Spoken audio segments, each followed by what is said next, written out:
how to prepare for your retirement, Taifa Pension Fund, say, all right, talk to us, because we can take the Tier 2 the pension contributions. You know, pension is now, according to the NSSF Act, Tier 1 and Tier 2. Tier 1 definitely goes to NSSF.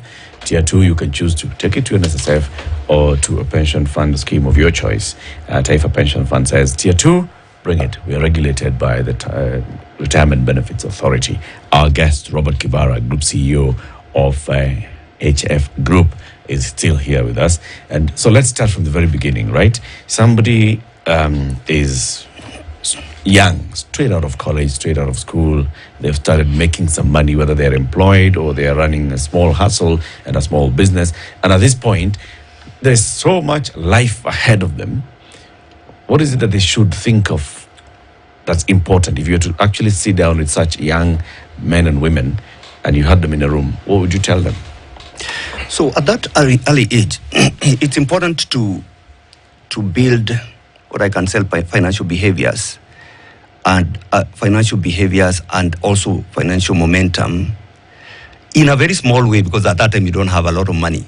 But those are the things, those early habits, actually not behaviors, actually habits, are the ones that carry you through life. If you are happy-go-lucky at that age, over time, then it becomes very difficult. The financial decisions that people make at that stage make it very difficult to change over time. And so, building financial discipline, and it means just starting off with a little bit of savings. You will not have a lot of money. The best way, 2 cardinal rules of saving is, number 1, you need to automate savings. Automate saving means that you save money before you receive it. Mm-hmm. Even just as anything as basic as standing order. In fact, like at HF, we have a product called Target Save, where you just set it up and it just automates. It's an automated savings. Because that saving is not even about the money. It's about that once you start that discipline, it grows with you over a period of time. Then also at that age time, you're also looking to build your ability to earn. Whether you are starting a business, whether you're just coming from school, you need to build ability to earn, because ability to earn determines also what kind of investments or what financial life you're going to have. And the ways to improve it, obviously, is like building knowledge. At that time, early age, starting to build networks. Sometimes the opportunity you're going to get does not come from what you know, it comes from who you know. So that helps.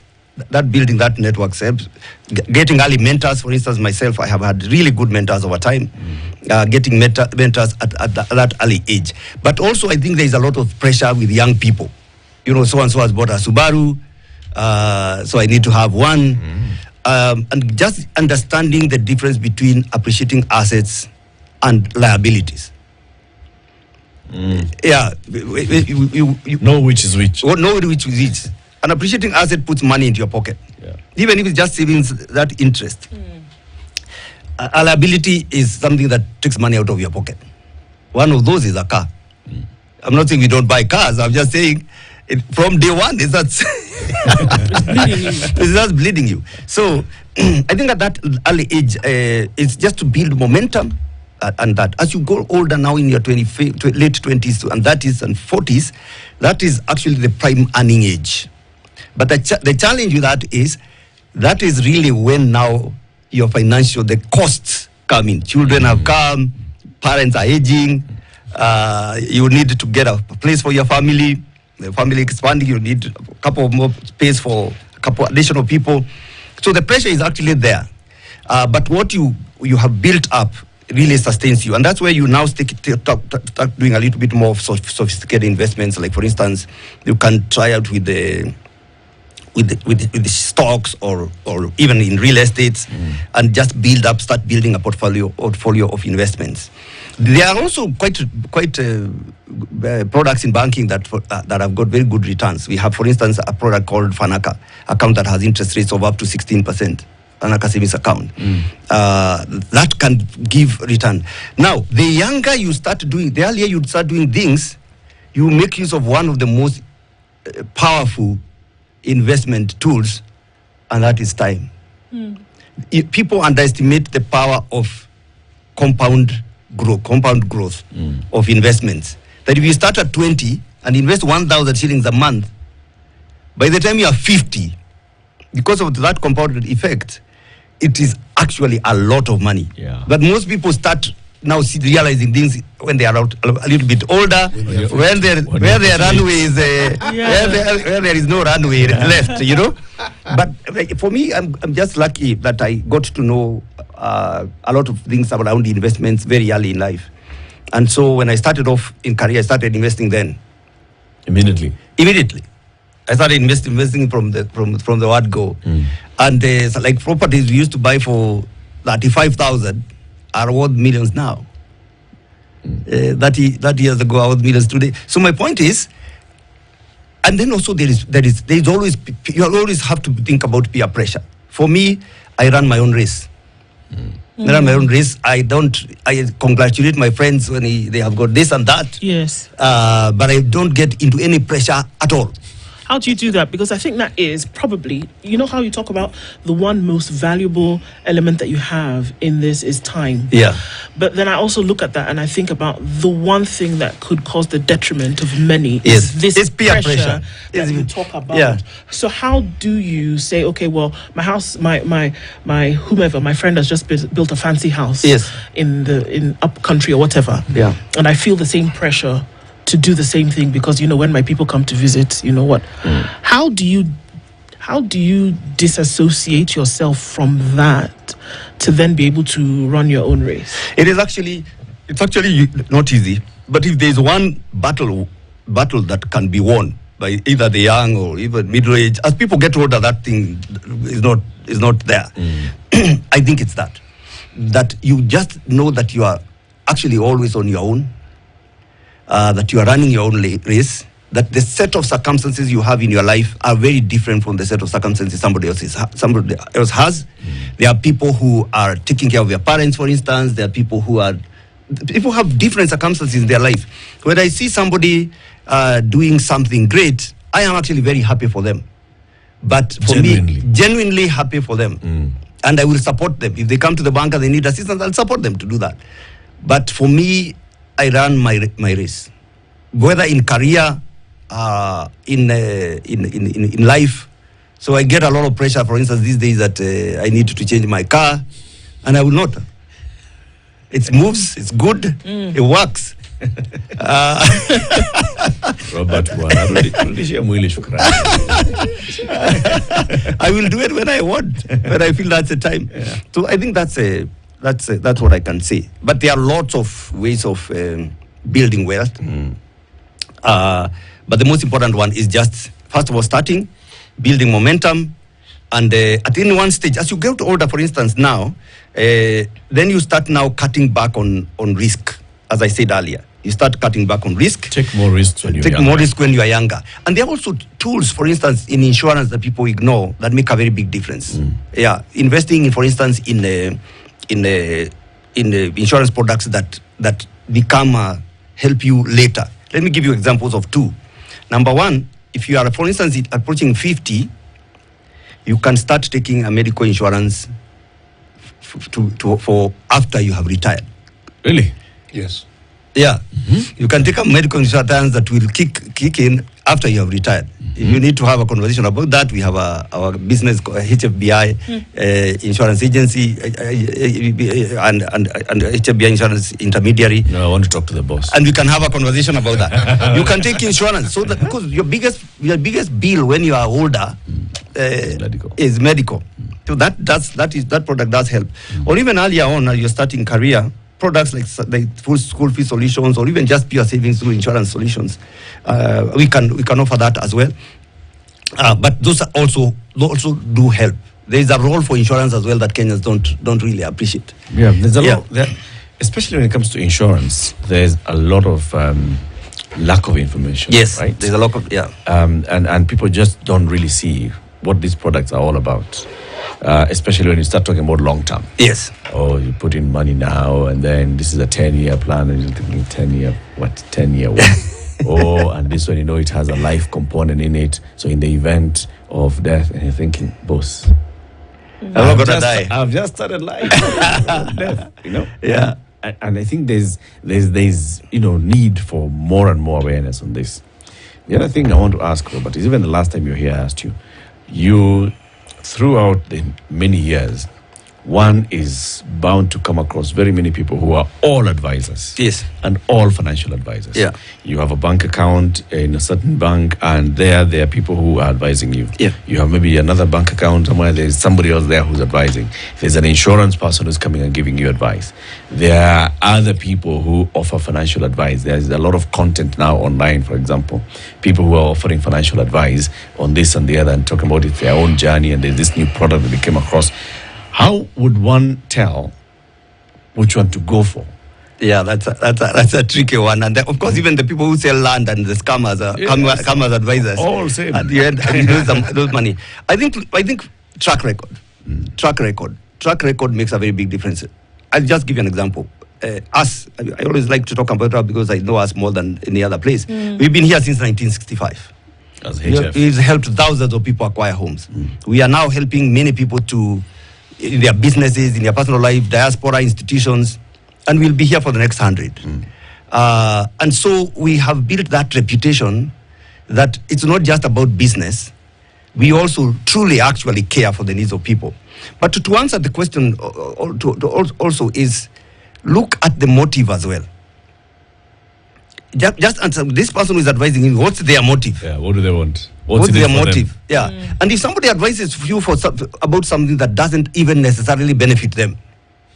A couple of weeks ago, somebody came and told me they want to take a loan for something. And I told him, no, we can't. I know we can give you this loan, but we will not give you this loan. Because this is not what you need. I would earn from you a lot of money. But this is not what you need. What you require is this other route. If somebody advises you in ways that don't necessarily benefit them, but they have your best interest at heart, you will begin to tell. Also, crooks typically push you. You will typically push you. You will see the red flags. Make your decision fast. Yeah. It's more. In fact, this deal is ending tonight. You know. Midnight tonight, you're gonna lose out. So, in panic, people just put in their money. So, my point is, you can tell. But also, the biggest challenge that people have is greed. Greed is, you really have to taper down greed. Your own greed. That's what makes you sign up for the Because that's what makes you sign up for scams, yeah. I mean, someone comes and tells me this thing is a 24% interest. Yes. And it's guaranteed to be. You jump on it. I'm thinking at HF, Robert was telling me about their Fanaka, which is up to 16%. Is it? Yes, 16%, up to 16%. And then this but that's per year, 16% per annum. These are the guys tell you per month. This one is telling me 24% like per that. month. It's a scam. Even when you look at the habits that people have acquired over time, and that people now, it's interesting because we're having this conversation when it's coming to the end of the year, and there's a lot of realization of things that you have or have not done. Yeah. And when it then comes to finances, I mean, look at the things that people speak about, here. Debt, lack of investment, lack of savings, lack of a plan, and you're still expected to survive somehow on limited resources. How would you advise getting into some of these things? Whittle down on your debt, start to ramp up on investments, start to make sure that you have some savings, even when the resources are limited, and have a plan. I mean, it just seems like, my goodness, so much that needs to be done with very little. How do folks get into that? I think if you think about money, usually expenses rise to meet the money you have. Expenses will rise to meet the money you have. And when people actually say living within means, that you need to live within means, it's not as easy to do as as people think, because money also has a way of just almost pinching you to spend it. It guides you. It guides you, yeah. It guides you and gives you confidence to be able to do things that you can't do. But honestly, the person who actually conquers that, and you are able to live within what you earn as best as you can, with no pressure to do anything more than that, eventually, because you choose your hustle, you blow up your money in your youth. As you get older, you don't have any resources, and then you suffer for the rest of your life. Or develop some discipline earlier on, accumulate some sort of safety net, and then from there over time, then you will actually have a lot easier life. And we talked about compound effect. Yeah. So I always like to say, it's just good to go. I am a banker. I should advise people to go take debts. But I actually advise people to take debt only if you need it. And if you are converting that debt into an earning asset. Otherwise, now you have a debt that is moving money from your pocket, and you also have an asset that is removing money from your pocket. It's a double. I want to Took ask a loan to buy a car. It's a double hit. Yeah. I want to ask a question. Yeah. The institution that you had, Yes. what CSRs are you involved in? Okay, we've done actually a lot. Let me give you an example. We have trained 4,000 people. You know, we've been having projects, construction projects. So we have this initiative called TVET on Wheels. So in the evening, your people at the Mujengo, they have finished work, young people, they have learned, it's a fundi who has learned from a fundi, who has learned from a fundi, who has learned from, we've never been to any formal school. So we just set up a tent and a teacher and a projector and teach those same people who are in that Mujengo on how to become a good mason, or how to become a good plumber, or how to become a good, and we train about 4,000 people. We've got obviously many other initiatives that we are doing. And with our new business model now, we are working now to, not just CSR, we are working on what is called capacity building, especially for businesses that are coming up. So, like for instance, we are partnering with the Stanford University. We just ran a program for 400 women entrepreneurs. To just to work with them on how they can become better business people. Whether it is on the different facets of running a business. At Stanford University, we just did it not long ago. And we do these things to just capacity build the capacity of people based on the knowledge we know. Or sometimes we just hire people to come in and train our clients on how to become the best of who they are. We also train, for instance, the older people on succession planning and things like that. Succession planning on the... Yeah, I mean, in Kenya or in Africa, we don't like talking about these, but they are real. I'm in agreement with you. Yeah. Do you have a program with schools? We focus, actually, one of our key focus areas is schools, and I'll tell you how we do that. So, we have got a program where we call it In My Shoes. In My Shoes. So, we have got students who come, spend the day with me, or they spend the day with colleagues, and get to understand how it is like to work in a banking environment. Trying to recruit young Roberts. Yeah, yeah. I love the idea. Where I am going with my question is this. Yes. Look at the time. Yeah. The future of this country, Yes.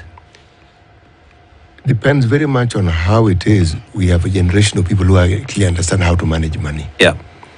how to save. Yes. If I look at the developed countries who have money, they also have a saving culture, a serious one. The Asian.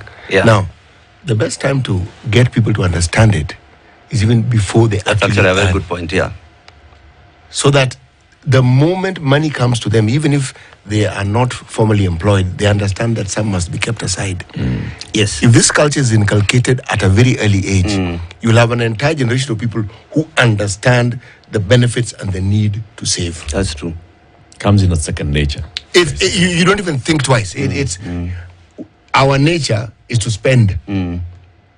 You inverse it when you inculcate it when people are young. So everything else now that goes with managing money will become, as Eric puts it, second nature. There is no banking institution that does it. They have accounts and they call it fancy names for children. That's not what I'm talking about. Not a piggy bank. I think we can do. I think, to be quite honest, we can do a lot more as a banking industry and even ourselves to teach. We have do programs with school, but I think we need to intensify. You are right. If people get to learn these things a lot earlier, Yeah. then they can benefit a lot, and we can build a culture. Yes. Within the country. And you that, can yeah. see a 5-year movement, 10-year, by the time they get to university, after you can see it. And remember, they don't have to have a job to be able to save. No. any money that comes to you, you immediately Think of it as an income. it's an income, and you treat it as such. Yeah. And you build the habits. Yes, you do. You build the habits. Yeah, Yes. that is true. As Kenya Bankers Association, actually, as an industry, think That about is something that to think program. about. Yeah, that is true. Yeah, there's a lot to learn from you, Robert. And let's just say we start this series. You know, Yes. it's a financial literacy series with Robert Kibara from HF Group. You know, today we've talked about how to now start building your wealth.